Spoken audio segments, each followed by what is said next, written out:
আসসালামু আলাইকুম রহমতুল্লাহ। সম্মানিত প্রিয় দর্শক, এ হলো আমার বড় ভাইয়ের মেয়ে মারিয়া, অর্থাৎ আমার বাতিজি। হ্যাঁ, অনেকদিন পরে সে ঢাকা আসছে। এখন আমি ভিডিও করতেছি, আপনারা দেখতে পাচ্ছেন। মারিয়া কিন্তু হেঁটে হেঁটে সামনে এগিয়ে যাচ্ছে, আপনারা দেখতে পাচ্ছেন। আর সে কিন্তু মজা খাচ্ছে, আপনারা দেখতে পাচ্ছেন। আমার বাতিজি মারিয়া আক্তার, সে কিন্তু হেঁটে হেঁটে পার্কে যাবে। আমাকে বলতে চাচ্ছ আমি পার্কে যাব, আমাকে নিয়ে যাও। তা আমি কিন্তু তাকে পার্কে নিয়ে যাওয়ার জন্য প্রস্তুত হয়ে গেলাম। আর দেখাই সে আসলে ঢাকা শহরে এই প্রথম আসছে, তো আপনাদেরকে দেখানোর জন্য চেষ্টা করতেছি। আম্মু খাইতেছ? হুম, আচ্ছা, যাও সামনে যাও। সে কিন্তু রাস্তা চিনে না, আমি তাকে চিনে চিনে কিন্তু নিয়ে যাইতেছি। ছোট মানুষ তো।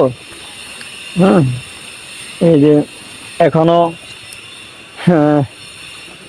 8 বছর চলমান, 7-8 বছর বয়স, তো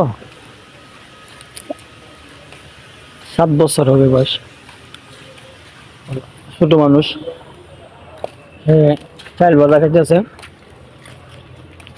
তুমি কি বাদাম খাইবা? বাদাম খাইবা? চাল ভাজা খাও। একটু মজা লাগে, বাদাম আছে না? আচ্ছা খাও। সে আমি বাদাম খাচ্ছি, তারে কিন্তু চাল ভাজা কিনে দিয়েছি। সম্মানিত প্রিয় গাইস, ভিডিওটি ভালো লাগলে শেয়ার করে দেবেন। এদিকে দাও। ভিডিওটি শেয়ার করে দিবেন এবং লাইক কমেন্ট করে থাকবেন। যদি আমার বাতিজিরে আপনাদের ভালো লাগে, অবশ্যই লাইক কমেন্ট শেয়ার করে ইনশাল্লাহ পাশে থাকবেন।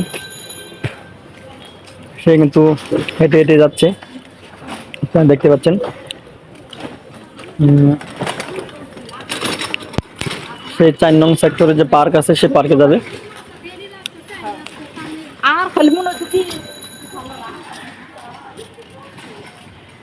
অবশ্যই লাইভটি শেয়ার করে দিবেন, অন্যকে দেখার সুযোগ করে দিবেন। সম্মানিত প্রিয় গাইস,